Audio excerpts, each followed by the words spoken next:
I started noticing like you guys rarely ever rack focus, even when No. it's like you're in a position in which I'm going, well, it's going to start in a shot like this and then rack. And this is just one of many. But tell me a little bit about that, because I started noticing it throughout the film and thought, God, I'm not sure I've ever seen a rack focus in this outside of like literally like a basic little ones, but not like here you'd expect maybe perhaps the rack from here. Instead, it just makes the hard cut to to a new shot. Tell me, is that something that is just part of Ed and yours sort of thing, or is it something you talked about, or is it something that just you hate rack focuses? I don't know what it's. No, I find focus pulls quite distracting. Yeah. Unless they're in a moment and they're if you've got someone talking over here and you've got someone in the background and they say a line and I turn to them and you pull focus, or alternatively if it's very much on the move and it feels very organic to the point where the audience won't notice it, then that's one thing. But if a character is extremely still and you pull focus to someone in the background, it's a real conscious shift of focus of the audience,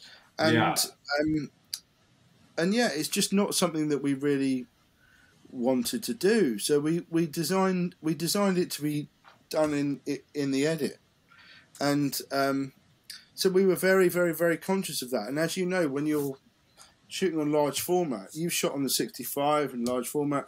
It's almost a greater tool with focus than it is on 35mm formats, because you have to be so selective. And when you pull focus, it's a real statement. As a DP, I think you need to be even more aware of how you're gonna, where you're gonna put the audience's eye. And, yeah, of course. It just didn't feel like it was the grammar of the film, so we decided it would be more of an editorial decision than an in-camera decision. And when we did it in camera, it was much more when the camera was on the shoulder and was running around, and that's right. And it felt like the camera was deciding where the focus should be, opposed to where the audience should decide where the focus should be. If that makes sense. Yes, yeah, for sure. Well, because this was more of like a traditional over scene, but I also noticed just how beautiful it was, this foreground choice of that's the person in this sort of these spread overs that are, I think they're part of this. I could find it in the piece because it's a short clip, but like those overs there when they're. I mean, to the point where we played it with it almost too. That was one of those sequences where I felt like we played with it almost too strongly, because when they turned, it was like, well, which eyelash do you want sharp? And I kind of thought, Jesus, should I have just given it an extra half stop or maybe even 2 stops more? Because when he turns here, that was the one that I noticed so much, because I went, wow, that's a traditional time in which the focus puller would go, you sure you don't want me to go? Like here, we were really, it almost looks like a diopter shot because it's so shallow.